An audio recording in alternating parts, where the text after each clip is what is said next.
Hello guys and welcome to my new video. So today I decided to have an overview, not just 7.35, an overview of the whole Legion expansion and the class balance, the legendary balance, which classes were broken, which classes deserved the nerfs, which classes were fun when they were broken and things like that. So we'll be looking at things like the DPS that were doing a little bit too much damage, or healers that were a little too simple and too powerful, or tanks that were just extremely powerful for the whole expansion and deserve a mention here.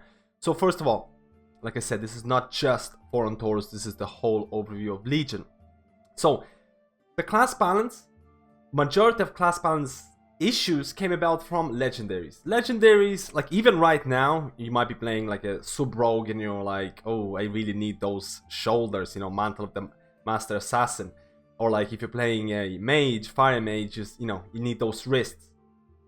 Back at the start of the expansion, those legendaries were, or at least some of the specific class legendaries were even more imbalanced. There was even more pressure into getting a specific legendary, and it didn't have these essence farming or whatever where you could get a legendary. Like, it will take you a lot of effort to get a specific legendary, and if you get a good legendary, you could boost your damage healing by a lot. With patch 7.1.5 before Nighthold, there were a lot of class balancing and a lot of legendary balancing that came about, and a lot of the legendaries were nerfed. But like, you know, there were a couple of raids where specific classes were just extremely strong. So let's look at fire mages. So right now, if you're playing a fire mage, you probably want the, you know, the legendary wrists. You want the marquee binding of the Sun King. They're really good. In the start of the expansion, they were even stronger, and with some of the, you know, there was some crit changes, there was some secondary stat changes with fire mages, but at the start of the expansion, fire mages were just crazy DPS class. With the legendary, they were just annihilating firemans. They were doing so much AoE damage. They were so strong in raids. They were one of the top DPSs in Emerald Nightmare. But you had to have the wrists. But I have to mention fire mages because a lot of fire mages might look at that time, they say that was the fondest time playing a fire mage, because the damage you would do was insane. Was just insane. And I have to kind of mention, if you're looking at 5-man dungeons and things like that, I have to mention Windwalker Monks. So Windwalker Monks have been up and down the whole of Legion expansion, where they were like one of the worst specs in Tomb of Sargeras, where no one was playing Windwalker Monks in Tomb of Sargeras. And in Taurus, they're one of the best melee / best DPS in the game. But at the very start of the expansion, at the very start of Legion expansion, their artifact ability, Strike of the Windlord, was extremely broken. It basically strikes all enemies in front of you. This artifact ability, the amount of damage they used to do to all of the enemies was just insane. And Windwalkers were considered as one of the best 5-man class. Like, I mean, they had a lot of utility and things like that. They were good for raids as well. But that artifact ability was so broken. Eventually, actually quite quickly, it was nerfed, and then Windwalkers were, you know, falling down, and like eventually with the next expansion, with the next patches and things like that, they were going up and down all the time. But I have to mention that artifact ability. It's one of the most overpowered spells that happened in Legion. I mean, I kind of wish they kept it. If you're a Windwalker Monk, you kind of wish they kept it, but it was nerfed very soon. So now let's look at some of the heavy hitters in this expansion. Some of the classes that went through big changes, and that is Shadow Priests. Do you remember Surrender to Madness? Do you remember a spell that would kill you if you did not perform your rotation correctly? Insanity, right? Shadow Priest, for a lot of the starting expansions, for a lot of starting patches in Emerald Nightmare, in Trial of Valor, and to some extent Nighthold. In Nighthold, Surrender to Madness was actually nerfed. Actually, Surrender to Madness was nerfed like twice. It was so powerful, and a lot of Shadow Priests were running Surrender to Madness, and they were topping the DPS in like Emerald Nightmare, in Trial of Valor. They were really important in Nighthold for for world first kills. Now, it's really interesting to talk about Surrender to Madness, because a lot of people have different opinions about it. Some Shadow Priests want it back, some priests don't, because eventually it was nerfed so much that other talents were the better option.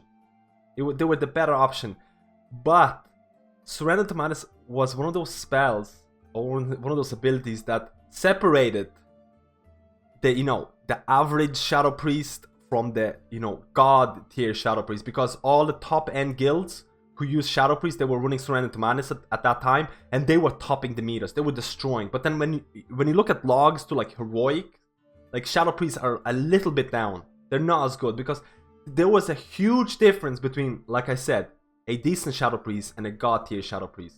There was a lot of skill involved, and a lot of people would say that at that time, Shadow Priests with Surrender to Madness were the hardest spec to play, because if you don't do your rotation, you die, and you can't be rezzed. You can't be rezzed if you die as well. Like, it was kind of insane, and the biggest example of this, if you look at Nighthold, in Nighthold actually, like I mentioned, Surrender to Madness was nerfed, but for the world first kills, things like Star Augur. Star Augur was actually an insanely hard boss. People didn't expect Star Augur to be this hard, but he had a really tough DPS requirement, and like top end guilds like Serenity, which are no longer here, they used actually a lot of the top end guilds were using 4 to 5 Shadow Priests with Surrender to Madness, and they were using 2 healers, which we'll talk about it later on. But they were using 2 healers, and they were stacking Shadow Priests, and you could see in the videos and things like that those top end players really optimized this spec to the max. I would like to ask all the Shadow Priests, do you want the Surrender to Madness to be back? Do you want this spell to be a viable option again? Maybe in Battle for Azeroth, we're not sure.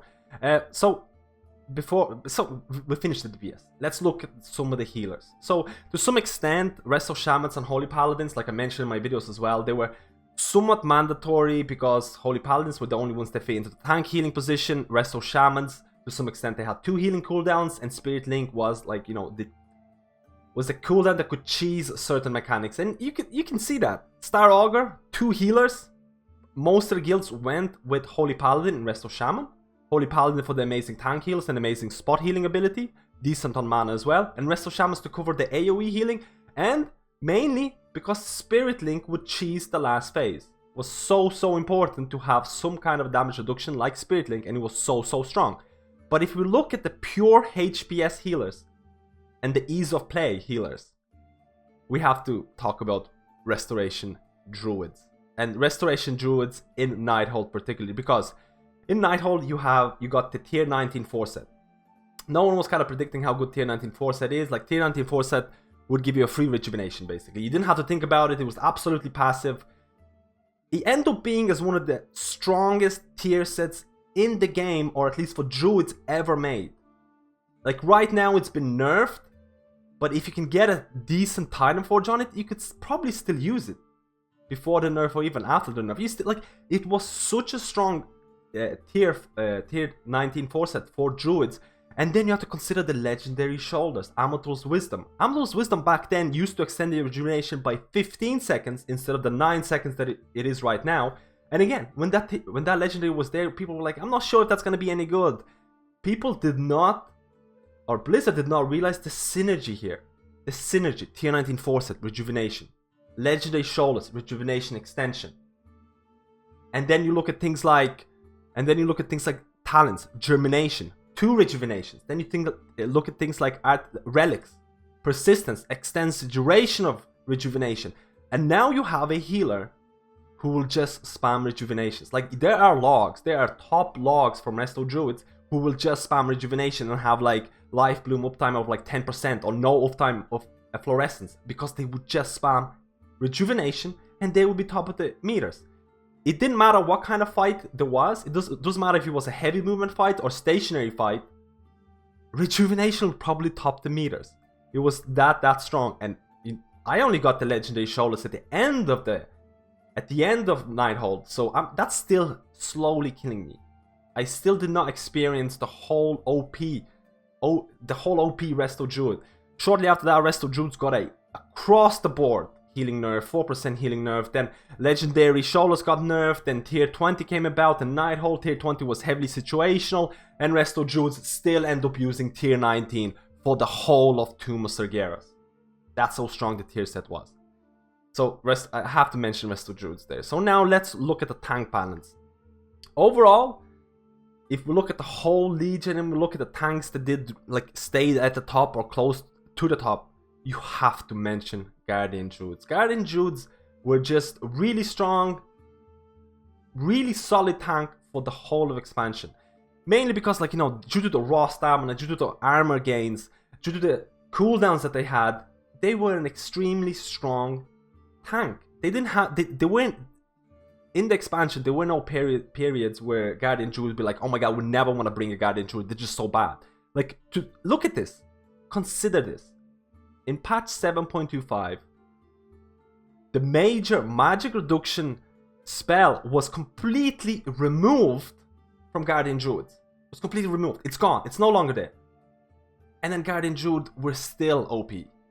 And Guardian Druids were still one of the strongest tanks. You look at things like Guardian Druids being stacked in mythical Jaden kills. You look at things like Guardian Druids being used in world first kills in Nighthold and Gul'dan. World first kills in Helia in Trial of Valor. World first kills of Xavius. I wouldn't consider Xavius an end tier boss, but Xavius in Emerald Nightmare. Guardian Druids were just at the top or close to the top for nearly the whole of expansion. And you have to mention there. So this has been the whole video. Thank you for watching this little guide. Let me know if you would want me to do a part 2 and things like that. If you enjoyed, if I missed out something, let me know. I'm considering to maybe do a part 2 of this. And if you enjoyed the video, if you enjoyed the channel, please like and subscribe and things like that. It really, really helps out the channel. Thank you guys, and I'll see you next time.